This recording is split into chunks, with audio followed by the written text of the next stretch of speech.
Ce matin, la ville de Saint-Jean-d'Angély a été réveillée par une terrible explosion survenue à 7h15 dans la rue des Lilas.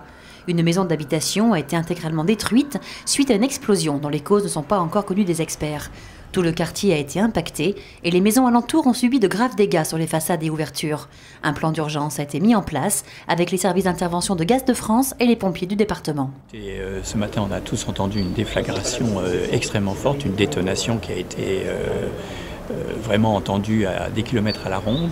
Et à ce moment-là, tout le monde s'est posé la question de savoir ce qui se passait. Et donc il y a eu un afflux de populations qui sont arrivées sur les lieux. Et on a découvert une situation absolument dramatique où vous aviez deux maisons complètement rasées, sur lesquelles il ne reste pas un seul mur, et puis une dizaine de maisons autour qui ont été très endommagées, avec des portes éventrées, des toitures abîmées.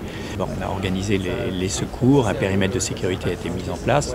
La gendarmerie et les pompiers sont intervenus très très vite pour pouvoir regarder s'il y avait des victimes dans les décombres des deux maisons qui ont été soufflées. Et malheureusement, on a constaté qu'il y avait deux corps qui ont été sortis des décombres, plus des blessés.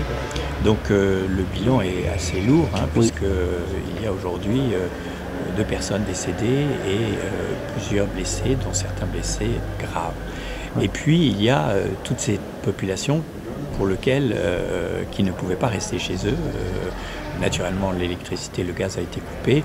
Et donc ces personnes ont été hébergées dans la salle municipale qui est derrière moi, et de façon à ce qu'ils puissent être réconfortés. Une cellule d'aide psychologique a été mise en place pour permettre très vite de réconforter ces personnes.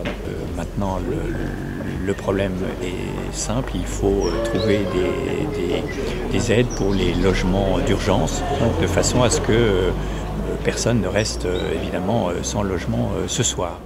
Les blessés graves ont été évacués vers l'hôpital de Saint-Jean-d'Angély ainsi qu'au CHU de Bordeaux.